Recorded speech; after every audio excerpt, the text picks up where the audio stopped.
Hang on. No, too late. So, Nick, we're going to rock and roll, my friend. I'm going to just jump right into my my theme, and then we're going to have a nice chat. We're going to introduce you to the FOTMs. You ready to rock? Let's go. Here we go.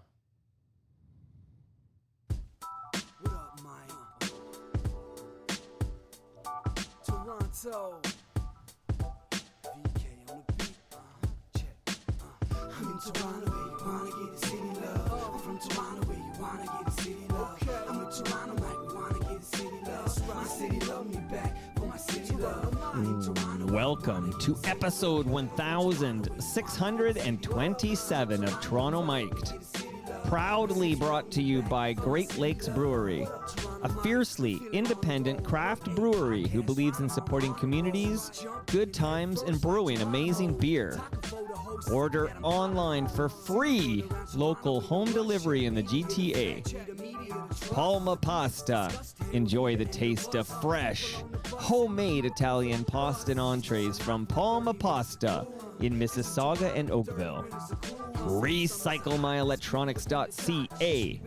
Committing to our planet's future means properly recycling our electronics of the past. Building Toronto Skyline, a podcast and book from Nick Ainis from Fusioncorp. And Ridley Funeral Home, pillars of the community since 1921. Joining me today, making his Toronto Mic debut, is the freshest, the latest sponsor of Toronto Mic'd. This is Nick Ainis.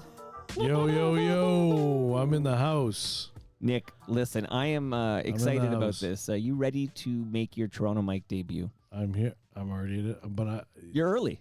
I'm early, yeah. So we were going to do this at 9, and I saw the Nick Ainis big red machine parked outside on this unnamed street. Yeah. I saw it at like around 8:30. So are you like? what can Did I you say? wake up with that tingly feeling? Like, let's go. It's go time. I said to myself, I gotta get up. Gotta get out.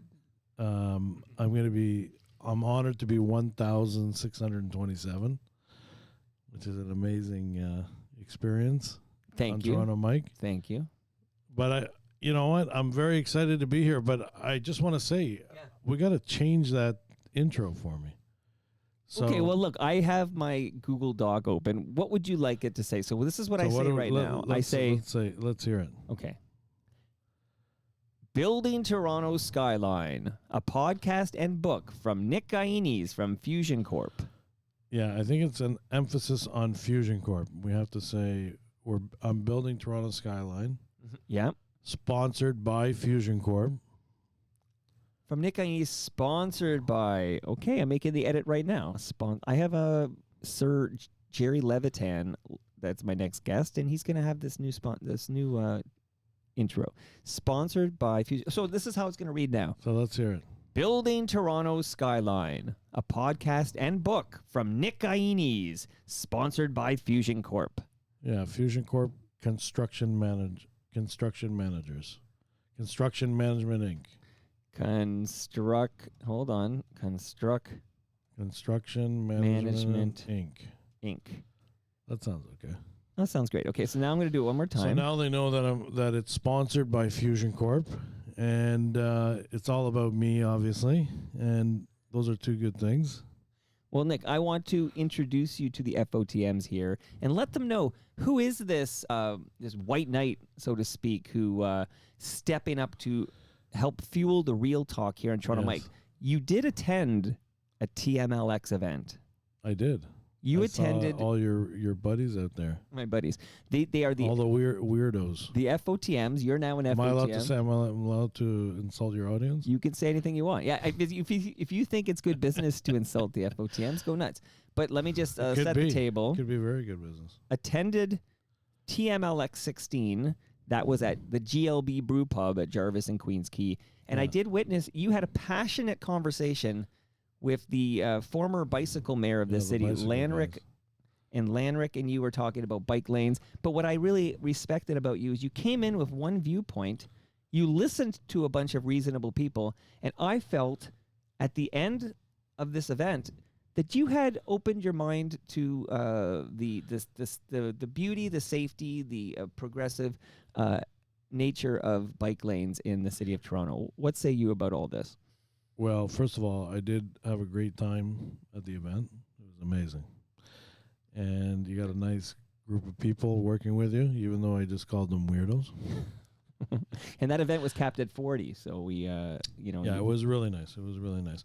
So I think at the end of the day, Mike, you have to listen to all the parties. You have to get all the information, despite maybe some strong opinions that you have on a subject matter. And I think you have to, look for some common ground. Is a good way to put it. Keep an open mind. It's a compromise somewhat, right? Everything's a compromise. So, I mean, no one's going to be happy, but people have to be somewhat happy. It's not fair to the bikers because I can see their point of view. They have to be safe, for one thing. But we can't shut down Toronto either. So where's the sort of middle compromise, right?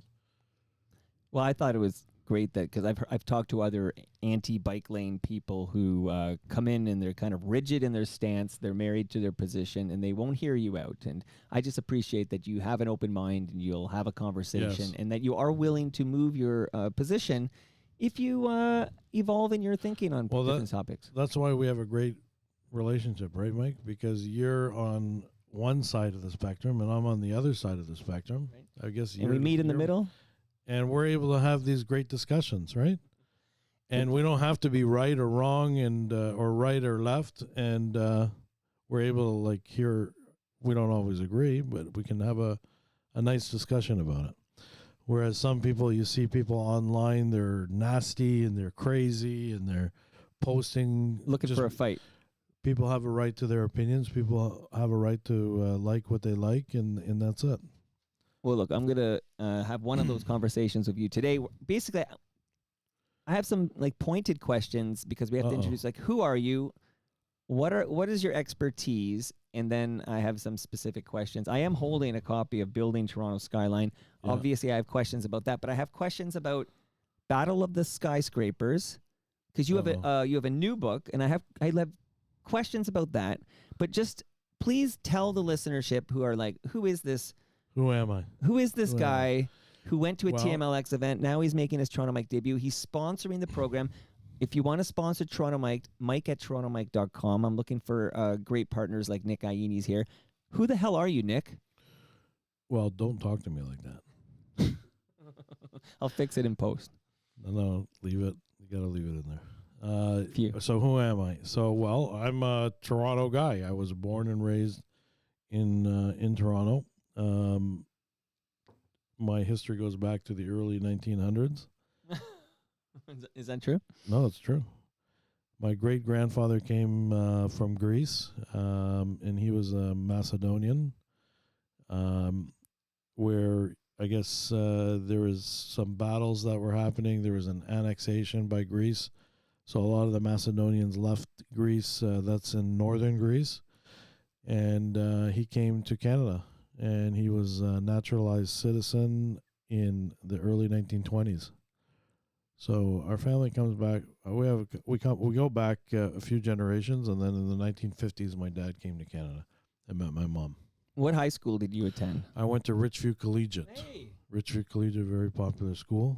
So you're an Etobicoke guy. Yeah, I'm an Etobicoke guy. So actually, this area right here was settled by my great-grandfather, New Toronto. It used to be called New Toronto, if you know the history. Well, it's still called New Toronto, this neighborhood. Yeah. Of course I know the history. You know who you're talking to, Nick.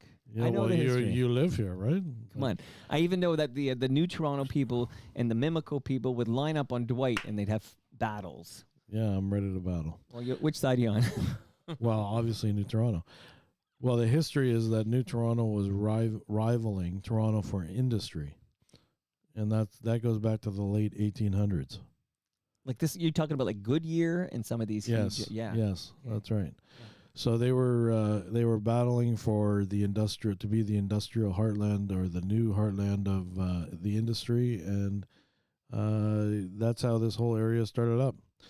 And it was very prosperous up until probably the 1950s, 60s. And then it went into decline because I think most of the industries were supported by rail. And then we got all the highways and everything like that. That's a fascinating little history of New Toronto. Yeah, and you see how areas develop, go into decline, and get redeveloped. It's becoming a very popular area for families to live in, and so on and so forth. You get to be near the lake. Yeah, you're near the lake. That's Beautiful. Right. Now, tell me about Fusioncorp. Exactly what does Fusioncorp do, and when did you found Fusioncorp? I want to hear some Fusioncorp. I didn't finish my story, so I went. So my apologies. Yeah, you better be. So I grew up in Toronto, and led a kind of crazy lifestyle. Young people, they go to high school and they go to parties, and then they go to university, and then they go to parties. Right. So I went to Ryerson. I studied architecture at Ryerson. I almost actually flunked out, almost. And last ditch chance, I went to my dean, and he said, "No, there's something wrong. Let me see what's going on." And he fixed a couple of things for me. Not in a sneaky, well, did you make the way. dean an offer he couldn't refuse? Is what I. Well, no, nothing like that. Okay. So he really helped me out, and I had to go back and retake an exam, a law exam. Okay. I did that, and that was my turning point, actually. The TSN turning point for Nick Ainis. So after that, that year, the following year was my last year, my fourth year, and I got on the dean's list the following year. So I really applied myself, and it was great. And you almost changed your name. Almost changed your name to Art Vandelay. And I graduated.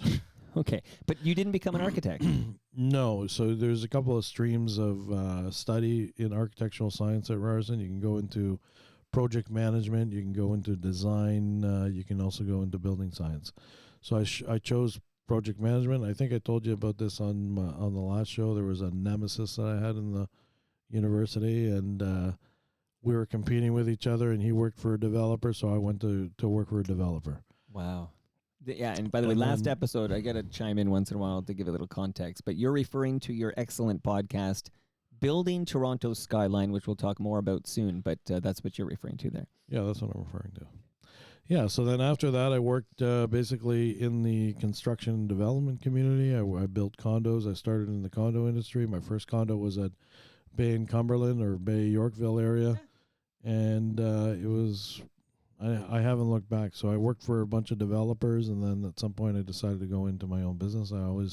For some reason, I always wanted to I don't know, maybe be rich. Everybody wants to be rich, right? Well, a lot of people do want to be rich. I think I do many things to ensure that doesn't happen to me. Well, you're one of a kind. When everyone's going one way, sometimes I got to zag the other way. But well, listen, the key here is, and we're going to talk about a lot of other things related to what I'm about to say, sure, is that you do things that you love to do, and if you're passionate about something, that should be, use that energy into something that you have to do every day. Couldn't agree more. Why go to work and hate your job? Instead, do something you love. And it's not really work at the end of the day.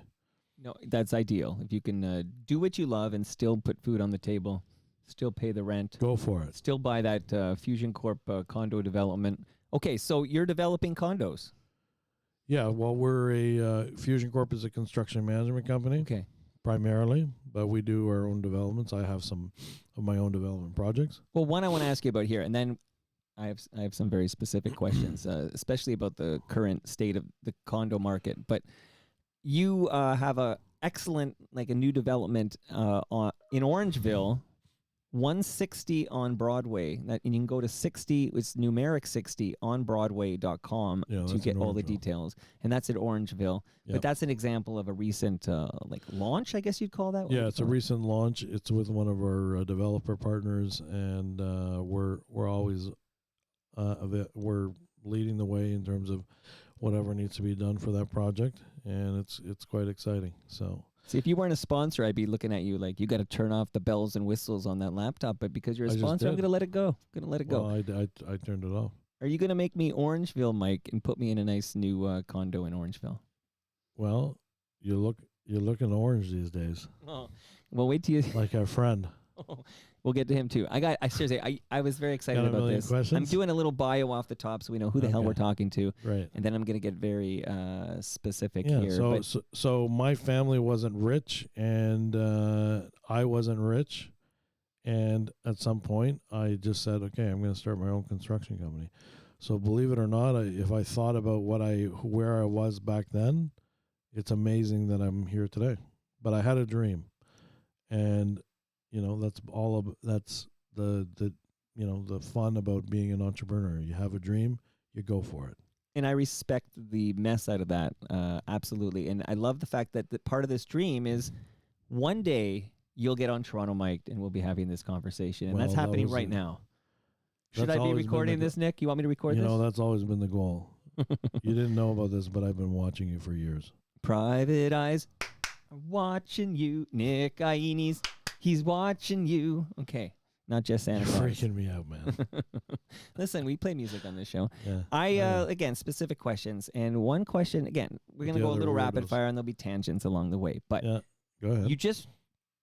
you literally just published a new book called Battle of the Skyscrapers. Yes. Okay.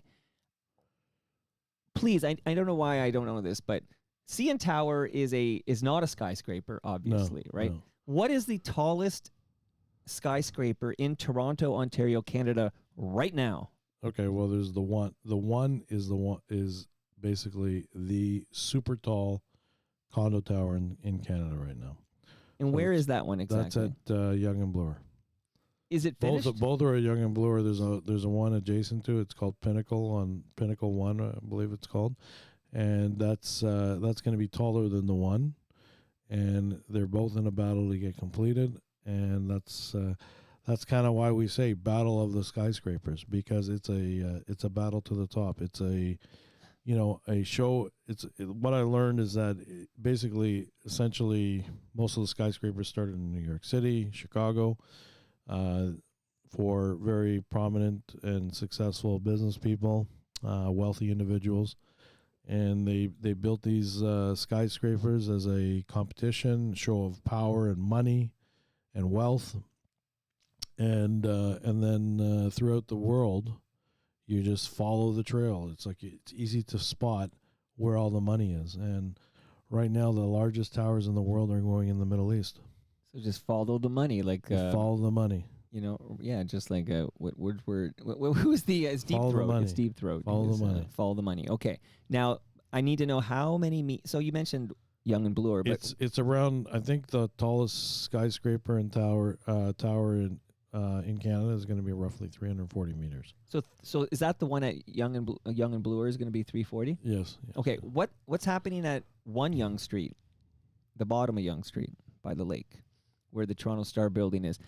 Is that also going to be a skyscraper? Which project is that? Where the Toronto Star building is now. Like, you don't know about that. I do know about it, but I just don't recall offhand. Because it's all blueprints and stuff. Art Vandelay just got them Art all. Vandelay is working on it. Okay.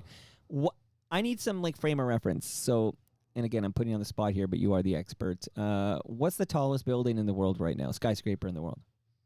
Yeah, it's the Burj Khalifa. That's the largest completed tower. There's one in Saudi Arabia that's going to be higher, and it's pretty amazing. How high is that It's Burj called Khalifa? Jeddah Towers. Okay, how high is that Burj Khalifa? Burj Khalifa. Like how many meters? Well, that's a good question. But are we? Because I guess I'm wondering.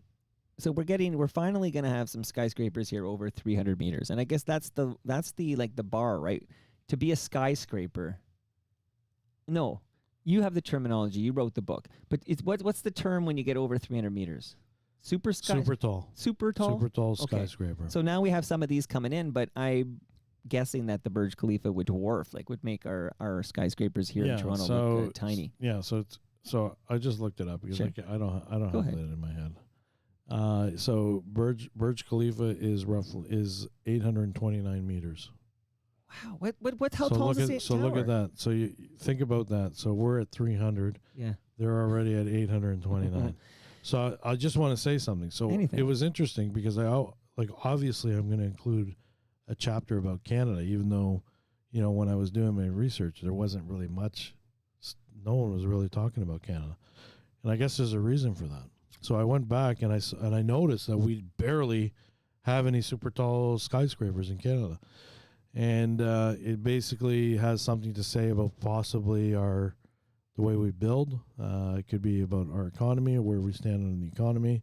So, and there's a lot of cities that all around the world that basically just don't build very high structures.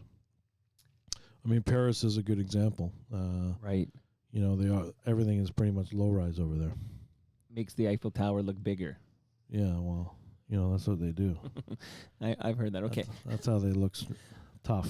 Well, on that note, I'm giving you Macron looks tough. I'm giving you a measuring tape from Ridley Funeral Home. Oh, wow. And they're at 14th and Lakeshore, so they're in New Toronto. And Brad Jones has a great podcast as well. I think I met these guys at your Oh, Brad, event. Brad would have been at that TMLX event. So Brad, who's a sweetheart like you, and also a sponsor of this program. I'm not a sweetheart. Well, I'll be the judge of that, okay? Don't mansplain to me what a sweetheart is, okay? I've decided you're a sweetheart.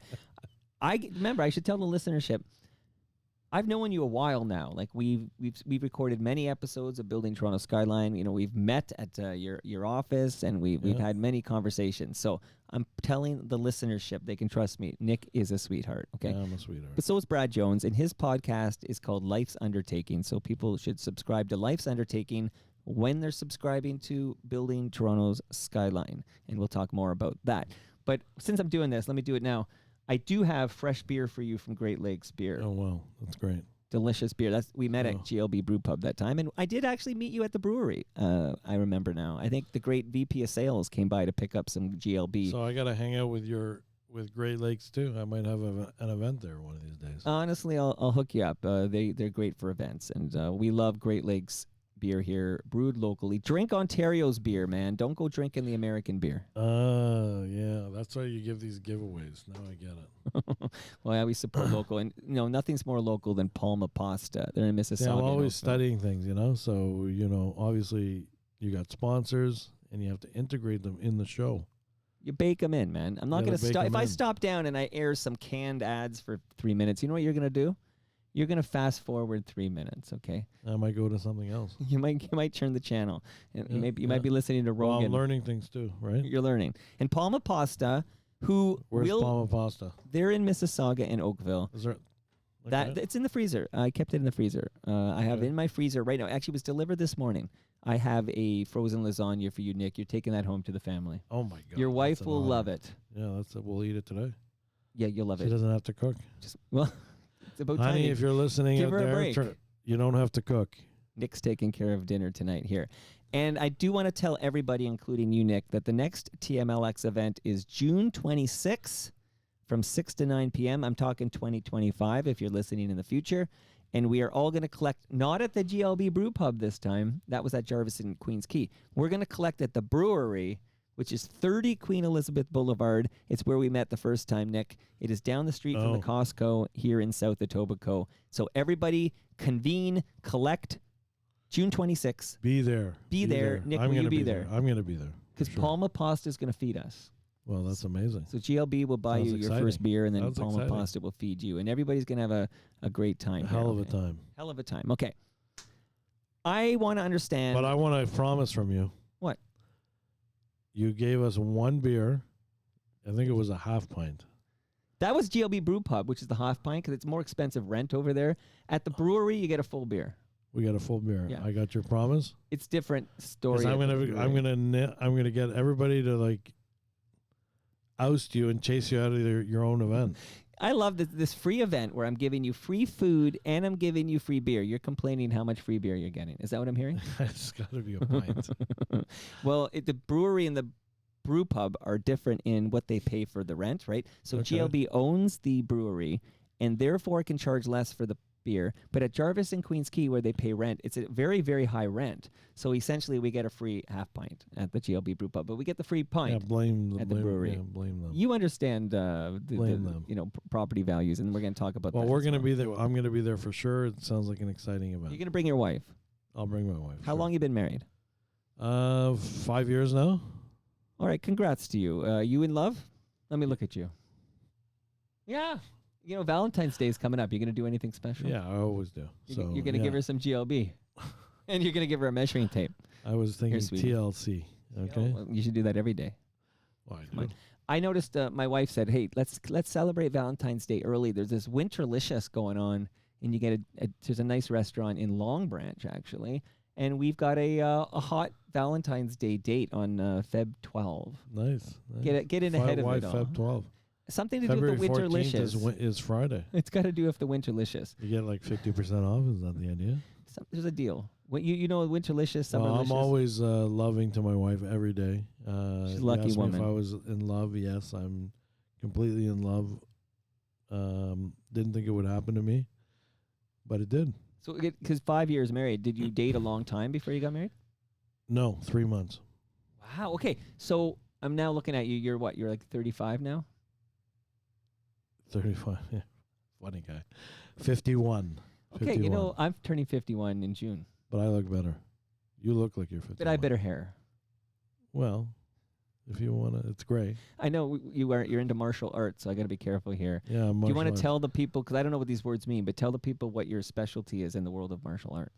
Okay, so martial arts, I study what's called Kali. It's a Filipino martial arts, and it's based on stick and knife fighting. But we also do a sort of mixed martial arts where we're doing boxing, kickboxing. It's called United Martial Arts, and you got to bring Anil here one day so we can talk fighting. Done. So listen, if you stay on as a sponsor, and I hope you're on long term. I'm bringing Anil because you know what? This is is interesting. I'll tell you a good story. So he worked for someone for years. The other guy, the other sensei, whatever you want to call him, he went to Calgary, set up his own deal in Calgary, and essentially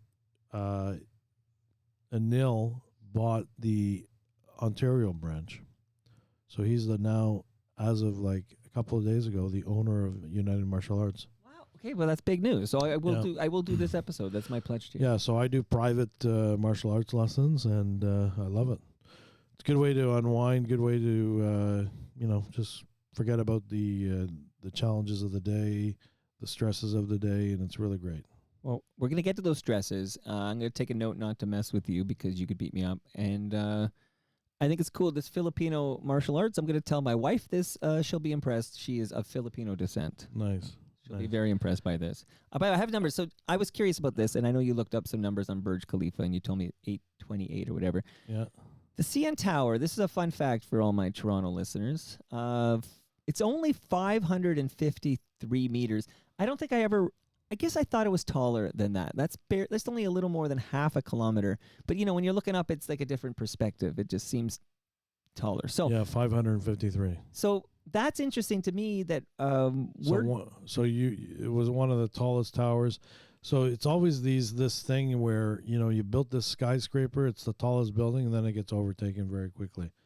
So, and that's happening all over the world right now. And again, I know you don't have a crystal ball, but will any skyscraper in the city of Toronto ever be taller than the CN Tower? Well, I mean, it's in your based on, guess, just guess. I would say no. I think you're looking at over the 300 meter mark. There could be a couple of very high towers, but there probably might be something where you can't be higher than the CN Tower. I kind of like that rule. Maybe for like broadcast purposes, like the antennas and everything. What is it called? The signals and stuff. I remember when CFNY. What was so you grew up in Toronto. What was your radio station of choice when you were in high school in Richfield? Well, I think it was Q107. Q107. Did you have a favorite jock or DJ on Q, or you just jug the jams? I just like the music. Did you like Guns N' Roses? Yes, I did. I was a big Guns N' Roses fan. Me too. Appetite for Destruction blew my mind. The best. Yeah, it was one of the best albums of all time, in my opinion. And definitely, it came out when I was 14 years old. and that was like the high school album, Appetite for Destruction, and then Lies came out eventually. Yeah, and that had Patience on it. And then they had their Use Your Illusion albums. I bought Use Your Illusion 1 and 2 on opening day. Yeah, I got it before opening day. How'd you make that happen? Well, at Richview we have connections. Okay, geez. It's But because Richview. we're the same vintage, I have the same story about all of this. I can just tell you, I was listening to a lot of Q107 when Appetite for Destruction dropped, and they played it like crazy because the top 10 at 10, remember, Shirley MacLaine. Everybody was crazy about it. Paradise City, Sweet Child O' Mine, of course, Welcome to the Jungle, and more. The whole album. The whole album is fantastic, front and back. Man, I got to show you, before you leave, I'll show you my Appetite for Destruction pennant I bought at a head shop downtown in 1988. Wow. So, freaking love it. Did you ever go see them live? Yeah, I did. I finally, have you seen them live? Yeah, I did once. Okay, Use Your Illusion tour. Okay, so I was... We were probably there. No, because I caught them much later. I caught them much later. But I did... Slash was with the band when I saw them, but it was I was like in my 40s when I saw them. So Yeah, that's sad. I missed them in their heyday, but No, it was big fan. great. It was great. It was a great concert. I remember it. Well, this is a great convo so far, because now I want to ask you, again, I'm going to bounce around a bit, and I'm going to definitely dive in a bit further with your podcast and your books, etc. Yeah, and I'm going to add some stuff too. So Okay, well, I'm going to forget make about sure... that. That's good. We started early, so we can go a little longer. Now, I'm curious about the current state Wow. of the condo market in this country. And before you answer, because I'm going to lean back, drink my coffee, and listen, I just want you to know, no, I listened to the most recent episode of Building Toronto Skyline with Rod Robotham. Yeah, Rod. He's from One Space Unlimited Inc. And he was down here talking to you, and I'm here producing, and I'm listening. And he said something that I mean, this ties in, because it's going to tie in. I want to talk about the American threat and the tariffs that sort of Damocles that Donald J. Trump is holding over us with that. And he talked about the state, very eloquently talked about the current state of condo development, where even a dummy like me could understand. But then he also referenced what he called he called it the third strike. He said, we had the pandemic, right? Then we had inflation, and we had to manage these two things back to back, bang, bang. And now the American threat and the tariffs, and he called it strike three. And it was really... Strike three, you're out? It was real talk when it comes to where we're at in this economy. Okay. So I now say that as like a context and preface before we hear from you, the expert.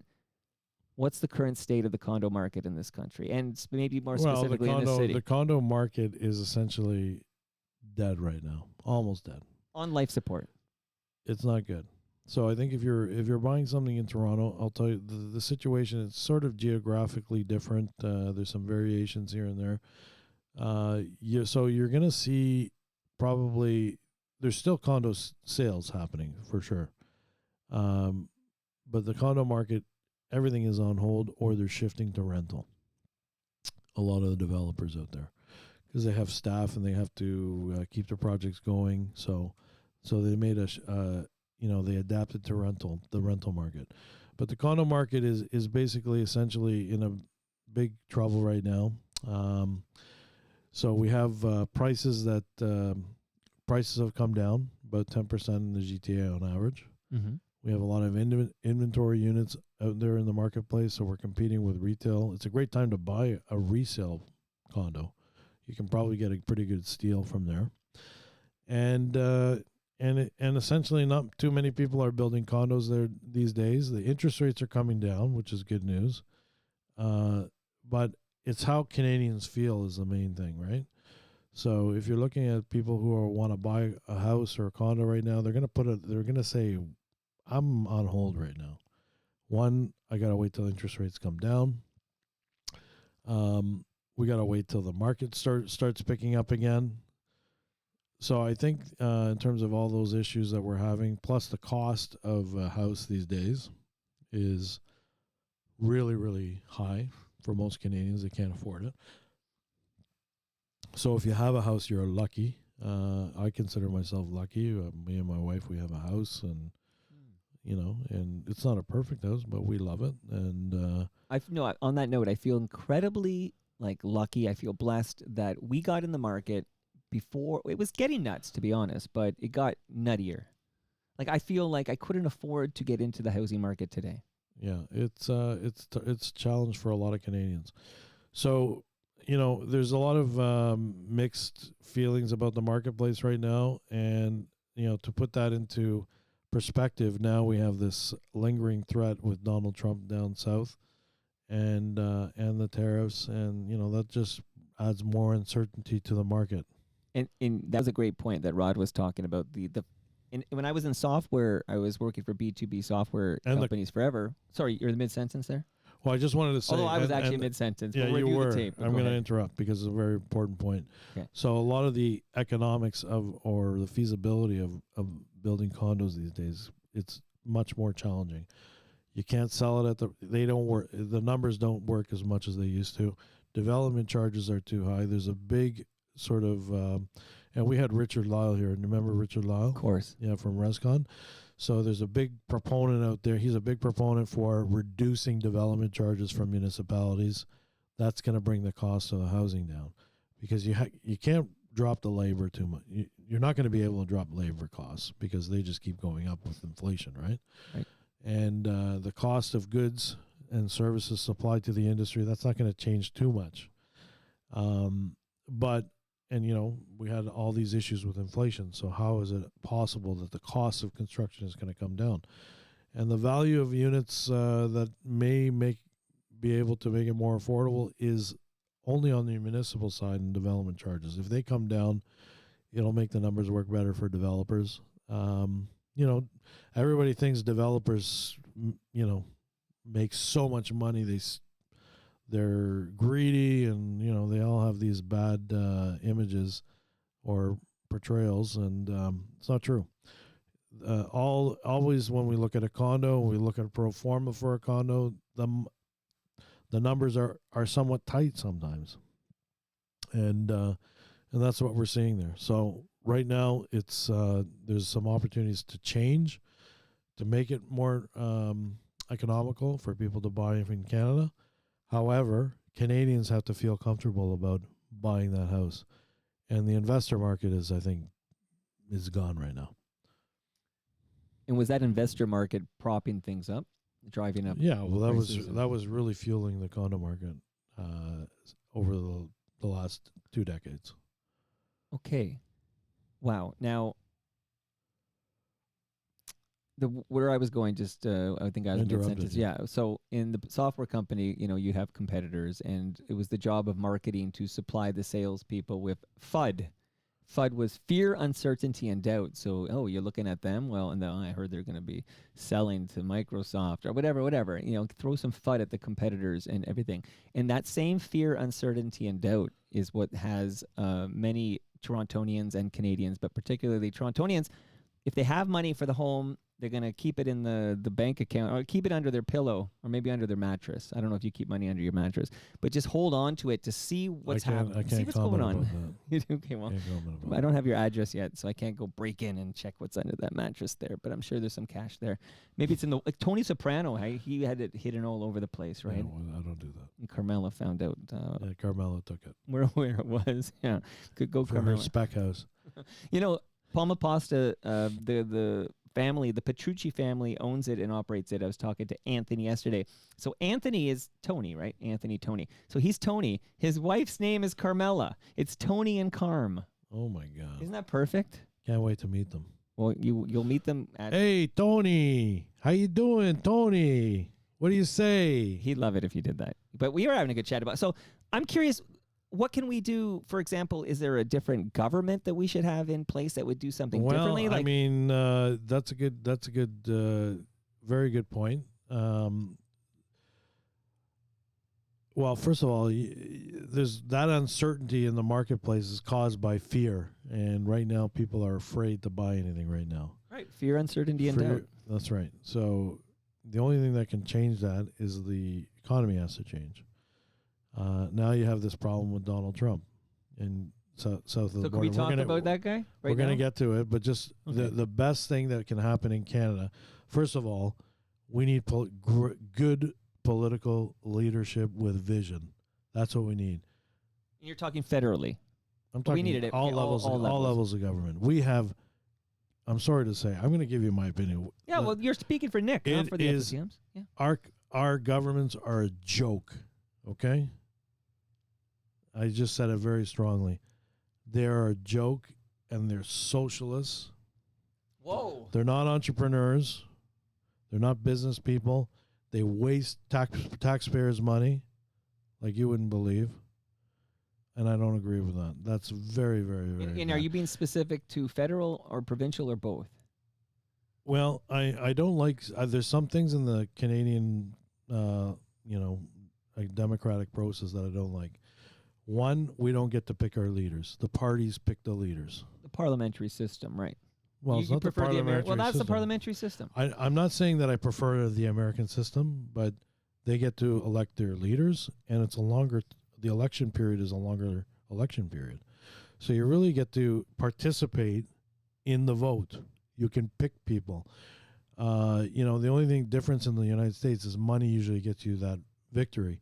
However, there's always a dark horse that can win in politics, but in Canada, I don't see it.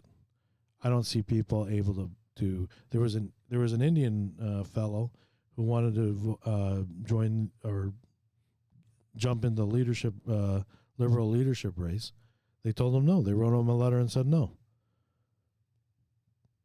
Did you know about that? No, you got any more detail on that one? I can't. Okay, I don't recall okay. the guy's name. All right, but we need better leadership. We have no offense to people's names, but Trudeau was not a good leader.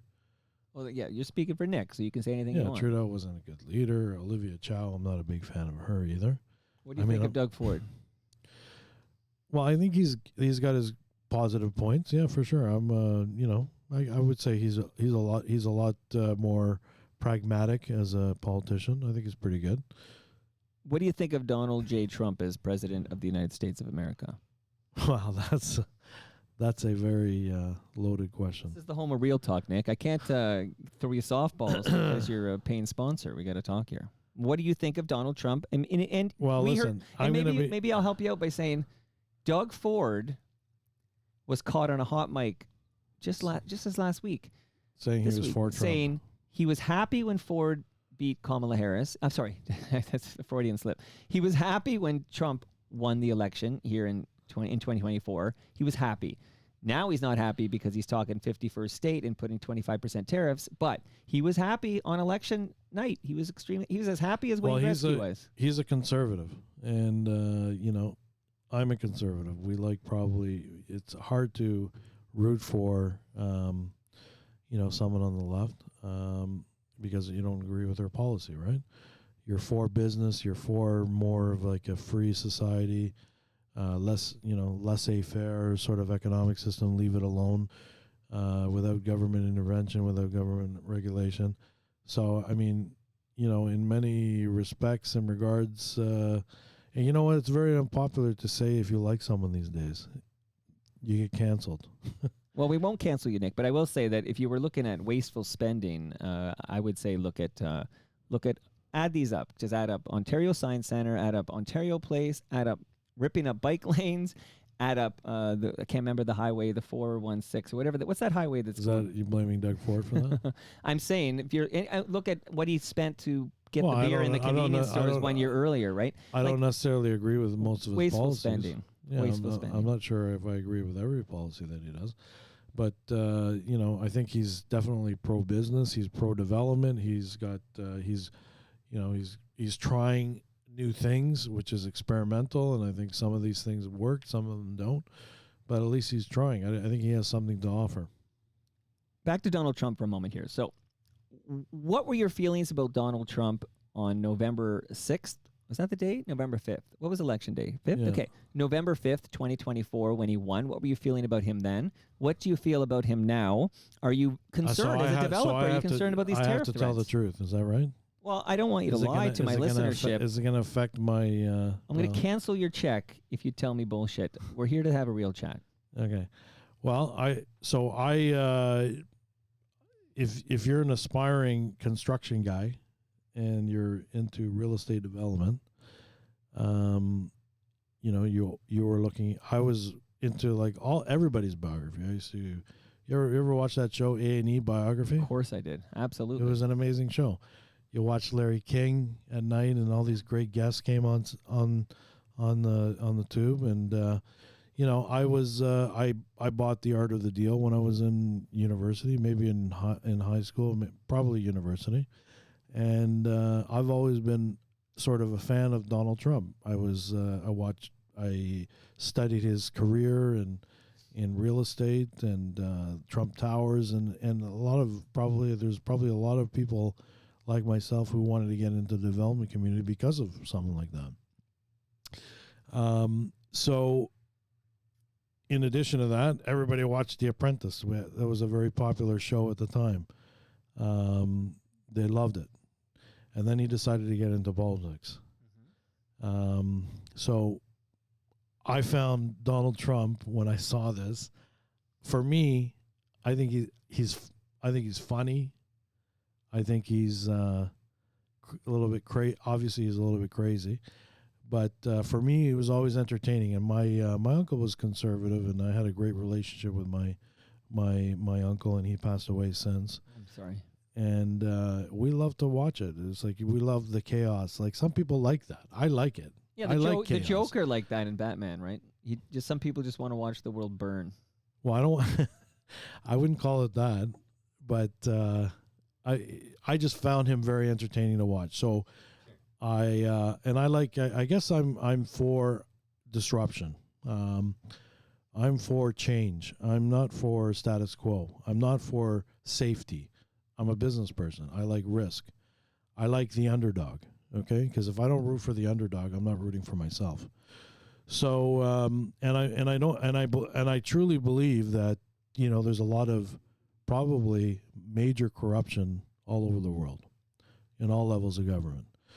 So he blew the system up. Mm-hmm.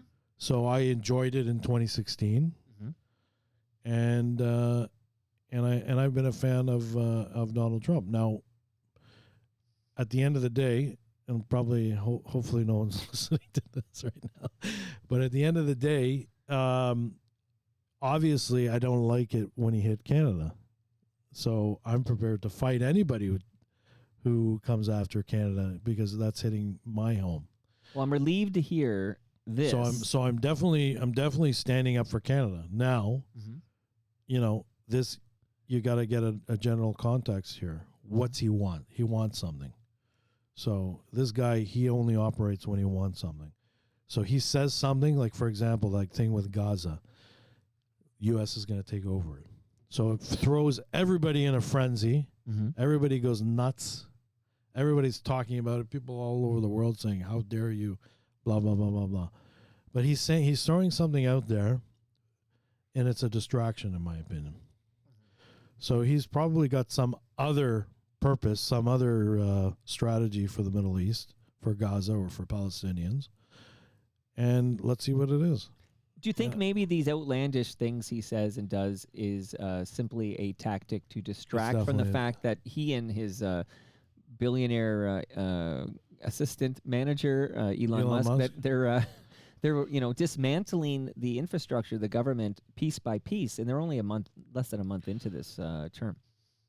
Like, simply, so you can't focus on that. So you don't like Elon Musk because he's associated with Trump. Now Elon Musk is a devil. Everybody loved Elon Musk. No, I don't like Elon Musk primarily because he's a Nazi.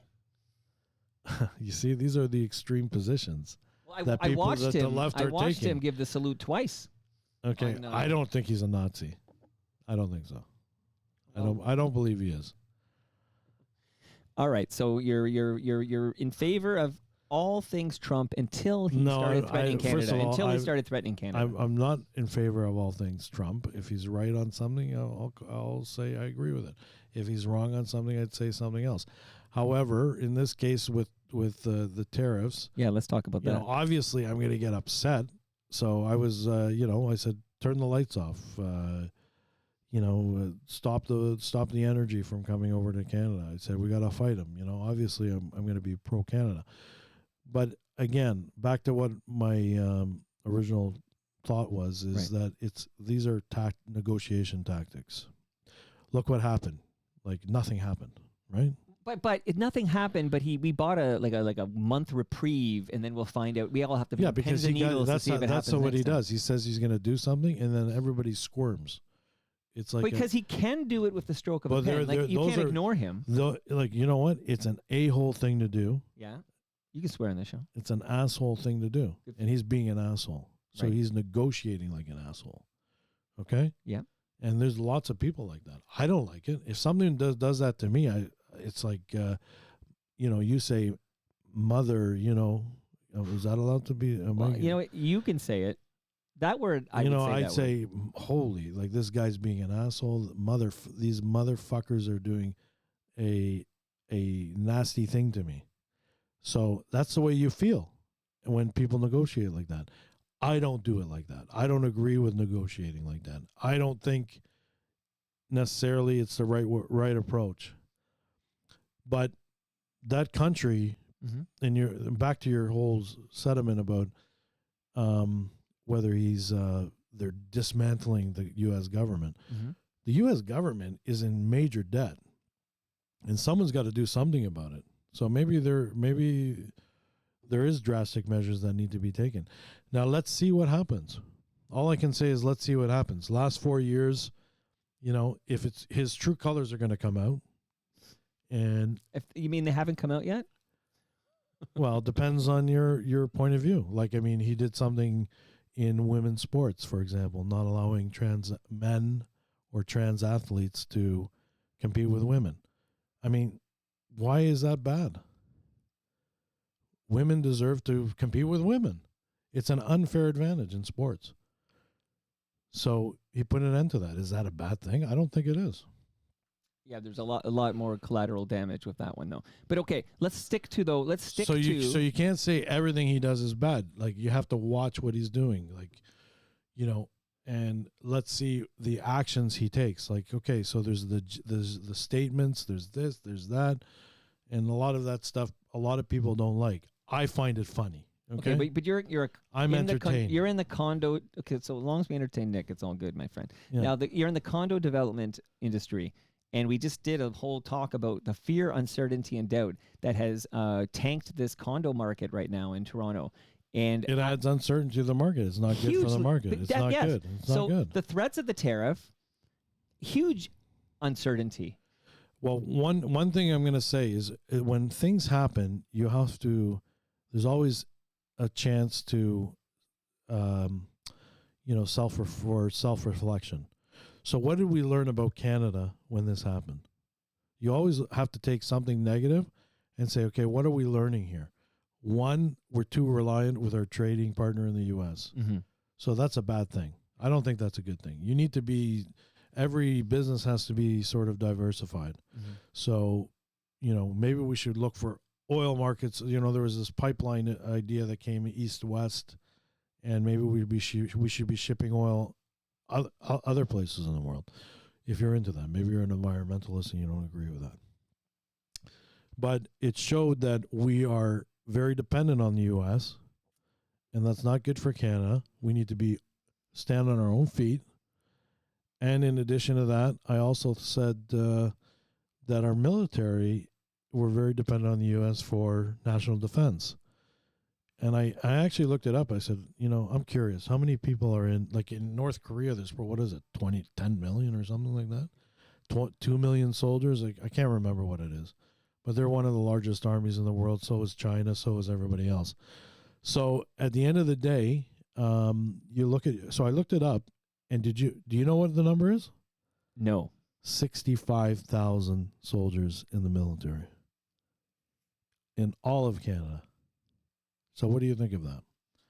I think historically we've been far too reliant on our big buddies to the south to protect us, and we've always thought that if anyone ever encroached on our space, the Americans would have our back and we'd be fine. And I think until now, we took it for granted. We took for granted that we were allies and best friends, and they would always have our back. Like we would, we just took it for granted. That is first of all, we're a country, they're a country. There is no way we're your best friends. Why are we best friends with the United States? We're allies. We have common values, so we're definitely common allies. goals, common language. We're absolutely allies. You don't treat your allies like this. No, you don't. I agree with that. Okay, that's why you. I said he was a that's a negotiation tactic. So what does he want? And I also said it's an asshole thing to do. Right. Because I've been in that position as a business. Right. Where someone does something on a contract, or they're fighting you, or they want to, bury you with something. And that's like a terrible way to do something. And we have a contract that he essentially is ignoring with the tariffs in the first place. Because we do have, I don't remember his new name for NAFTA, but we have a contract. Yeah. So he wants something. I don't know exactly what he wants. There's all sorts of theories and ideas of what's, where this is going to head. And all I can say is that, we're doing the right thing, in my opinion. I think Trudeau, if I'm going to say anything about Trudeau, a positive thing is that the speech was good. Yeah. And also that, he's trying to negotiate. So if it's security that they're concerned with, then I think it's a good move to, try to, there's no harm in proving something to protect Canadians and the United States.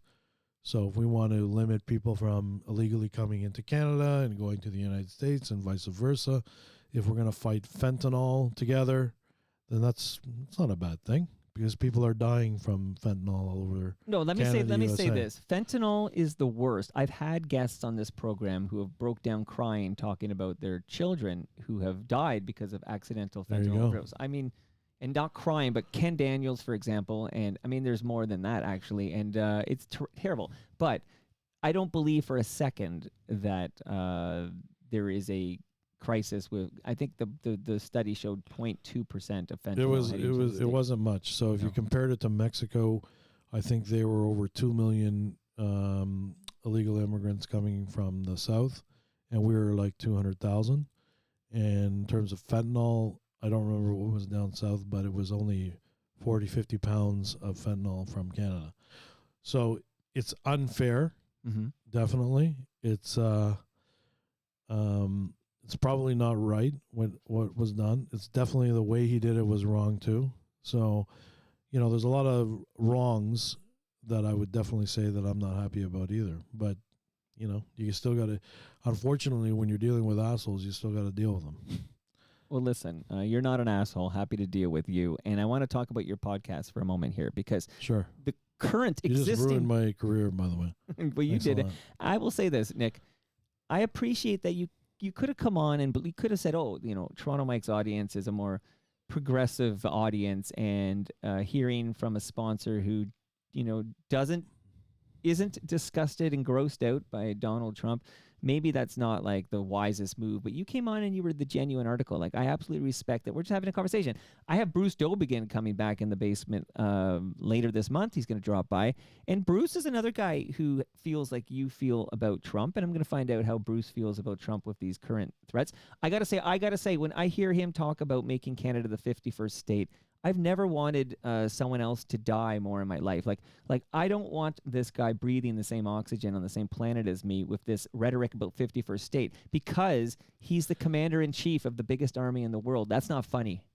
Yeah, and he doesn't mean it. Well, please tell me what he thinks. I love it when people tell me what Donald Trump is thinking. So, again, he throws this thing out there. Everybody freaks out. Probably he's not very respectful to Trudeau, of course, but calling him Governor Trudeau. But it's not real. It's not real. I'm going to take your word for it. He wants something else. There's a negotiation out there. Maybe it's good for all of our countries, but we don't know. But do you see where we're at? In 2025, the commander-in-chief of the world's largest armed forces is somebody that we are supposed to not believe. Like, don't believe what he says. He's full of shit. Like, this is where we're at. But I will just say this. It's easy to ignore. Yeah, but you know what? People, so you're going to believe Biden, but he's lying all the time. Well, I can't even compare Biden to Trump. He was, first of all, they were lying to us all the time that he was okay. He was sharp as a tack. That was like propaganda. You do realize, though, that it was a joke. These are not equals. I know, but it's. But you know what? Wouldn't you rather have someone who's, everybody was. You mean like Kamala Harris? Like everyone Biden looked wasn't genuine, running in that but they were election. lying. They lied to us all the time. Just a reminder that Remember, Biden like the didn't run. people are the innocent victims in all of this. I know. I feel like a victim right now because what I'd love to spin it to is the podcast because Okay, let's go. you are the condo expert and you are the CEO and founder of Fusioncorp Developments Inc. And your podcast, which people can subscribe to right now, is called Building Toronto's Skyline. And we talked about Rod Robotham. I hope I'm saying his name properly. Rod Robotham. Right. And I've been really, really educated and impressed by the quality of your guests in these conversations. But I do want to shout out one guest, a recent guest. I want to shout out Stephen Velasco because that was interesting. he does 3D visualizations of what, the GTA will look like in like 6-7 years when all the developments are done. And you can go to his 3D visualizations at Stephen, which is PH in Stephen, by the way, Velasco.com. And you could, I spent hours just going through the city. Oh, this is what it's going to look like at Cloverdale Mall. Here's what it's going to look like at Park Lawn and Lakeshore. Here's what it's going to look like at, Yonge and Queens Quay. And I've been doing these pockets of curiosity, and it's amazing. I just want to say what a great conversation, what a great guest. And we got to see these 3D visualizations. It was awesome, yeah. So I love, it's a great, I like talking with people, as you can tell, and we have some really good guests, and they talk about their expertise, what they do. We had guests who were trade people like Mario Riviero from Triumph. We had a property management company come on board. I think it was Melbourne, right? That's right. Yep. And We've had a lot of great guests, and we're going to continue to have amazing guests, and you got to book a few people too. Well, we got to talk about that. So every 2 weeks we drop a new episode. We got to talk about that. We drop a new episode of Building Toronto Skyline every 2 weeks. But I did hear a rumor, and I want to know if this is true. Is there a second podcast that's going to launch soon? Yeah, so let me tell you about a few things. So okay, you know what? You take us home.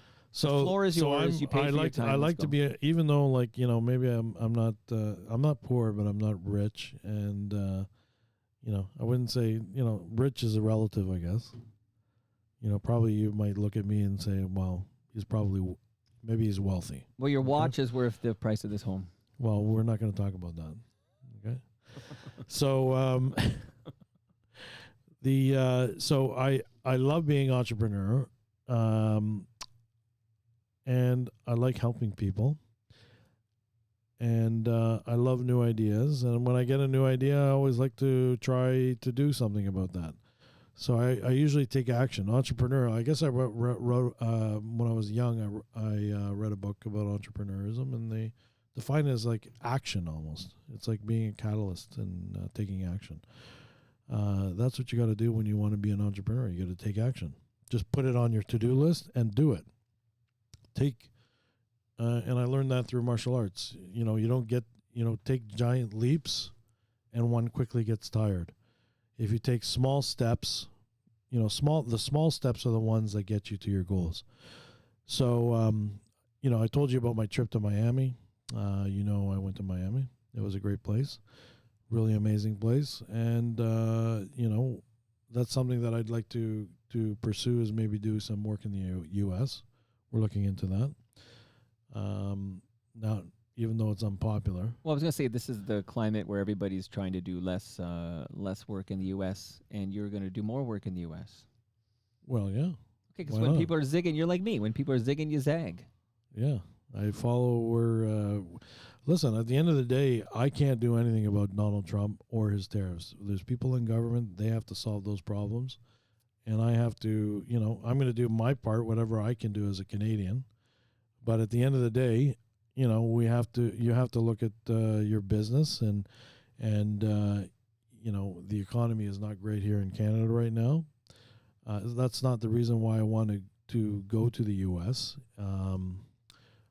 It's something that I've always wanted to do. I've always wanted to go somewhere hot, and maybe do a little bit of business. And Miami was a great place. South Florida is really nice. So are you going to be a snowbird? What's going to happen There's a lot of Canadians out there too.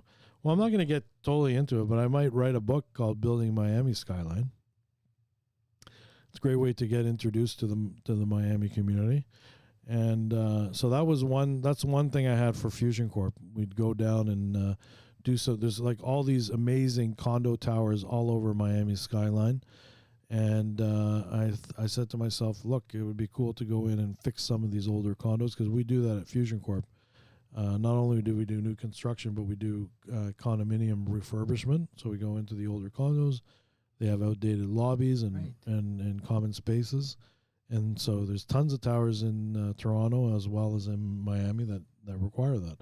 So I'm interested in doing that. That's a possibility that I might do. And and the thing that, and I have obviously the Royal Rose project in Owen Sound, which is tell amazing. us about that. I've heard about it, but the listenership, and this is amazing. Yeah, and so I've got a bunch of things that I'd like to do. I don't know if they're all going to work out, but in terms of Royal Rose, I bought an old courthouse and jail, and I'm converting it to an amazing event venue, restaurant, dining facilities. It's going to be a private social club, business club, a cocktail bar, a speakeasy, a shared workspace, and business incubator. So I want to touch on so that project is going to be amazing. I've got mostly all the approvals in place. I'm looking for financing to get started. And we had the architect here. Yeah, that was Eric Rodriguez from Boldera Architects. And that's going to be very exciting. And I'm going to start demolition soon in some of the areas, selective demolition. And the interesting part, though, is there's a shared workspace, and I'm going to have a business incubator. And I'm going to try to help people from Owen Sound, but also from elsewhere as well. And I guess that's where I'm getting into, and I think you wanted to segue into this. Well, this one. Are you going to launch a new podcast? It's only because I heard you tease it on Humble and Fred. I'm interested, and we're going to try a couple episodes, but it's Building Success series. It's the Building Success podcast, and I want to talk about investing, real estate investing, and people who want to start a business or need help growing their business, because we all need help. And even myself, I am looking to continuously improve my business, and how do we do that? So we know what our problems are. It's just how do we get to that next phase? So it's always, and you know what, there's a lot of people out there that are trying to help people, and I would like to help people too. I think I can. And because I'm very goal-oriented, and when I want something, I just do it. I don't hesitate. I'll take one step, even if it's that step takes 5, maybe that thing's not going to hit the ground for 5 years. But you have to plant the seeds today to reap the rewards later on. And not everybody can be an entrepreneur, and not everyone can be a successful real estate investor or anything like that. But, people, there's a lot of people that want to learn and try to, and they may have a great idea, but they're scared to get out there. And so that would be the point of our podcast, is to talk to people in the industry, talk to other entrepreneurs, talk to successful real estate developers, real estate investors, and we're going to offer some courses, some events, in addition to that, but one step at a time. So I'm calling it Building Success and the Art of Real Estate Investing, and start a business, grow a business. That's what it's going to be all about. All right, Nick, now my turn. I want to address the FOTMs listening. Okay, so because I've been, we had a great chat over an hour right now. We got to know you. We got to learn more about your entrepreneurial spirit, what you're up to at Fusioncorp. And we talked about the state of the condo industry. We talked about the skyscrapers. Can't believe our tallest skyscraper is like 300 and change. Like, I think that's interesting, because we think of Toronto as like a major city in the world, but maybe. Well, don't be. It's not terrible. 300 meters is a good height, and you're telling me size doesn't matter. Well, that's why you got the measuring. You know what? Size does matter. However, the thing is, back to ambitious plans. Okay. In Saudi Arabia, they're doing the most amazing projects. They envision it and they do it, and they have a completely different government than we do. But we need the vision. That's what it's all about. We need the vision. But I want to address the FOTS because we heard you were very honest about a number of things. One thing, I think some people will be rubbed the wrong way when they hear that you were, happy when Trump beat Harris back in November. Like, I think that will, like, I'm being very honest with you. I think some people will be like, ooh, like, I don't like this guy. Yeah, because this is a Toronto show, and, Toronto's a little different than maybe, I don't know if this was like an Alberta show or something like that. It's a little different. Okay. So I want to make sure everybody realizes that you and I, Nick, and again, some people accuse me of being a bleeding heart lefty because I bike everywhere. Okay. We politicize biking in this city. What's up with that? If you're going to politicize something, don't politicize cycling. I think conservatives should bike too. Okay. And I know Brad Bradford loves to bike, so maybe some conservatives do bike. But here, Nick, I'm addressing before I play out here, because I love this chat. And I love that you're the real deal. You're the authentic article. Like, you came in and you told me the truth, and I knew this, but I wasn't sure what you'd reveal on the public record. And you came clean about everything. You were pleased to see Trump win the 2024 election. And you keep repeating. Well, and then now you're a proud Canadian, and you don't want Canada's sovereignty threatened in any manner. Like, I'm hearing you, and I'm hearing what I want to hear, which is, no, this is a bridge too far.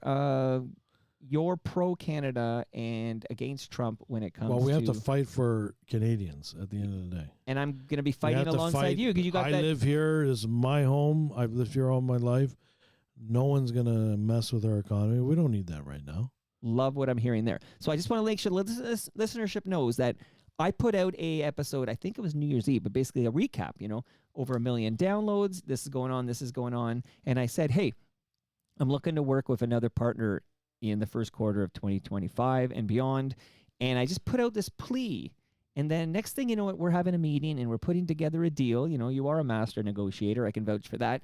And here you are now as a supporter of what's going on this very podcast. You are fueling the real talk. And I'm just here to say thank you to you.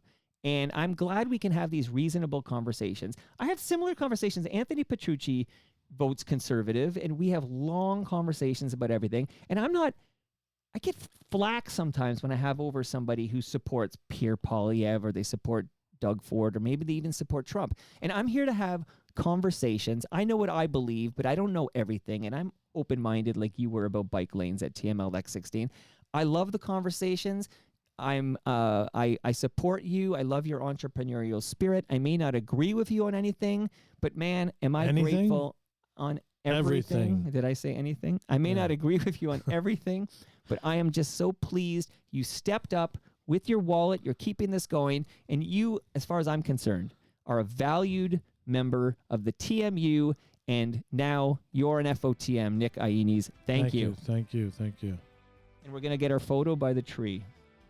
All right. And this photo will follow you to the grave. Shout out to Ridley Funeral Home. Are you kidding me? What a terrible thing to... Well, what I mean by that is for the rest of your life, when they Google Google you, they're going to see us by the tree.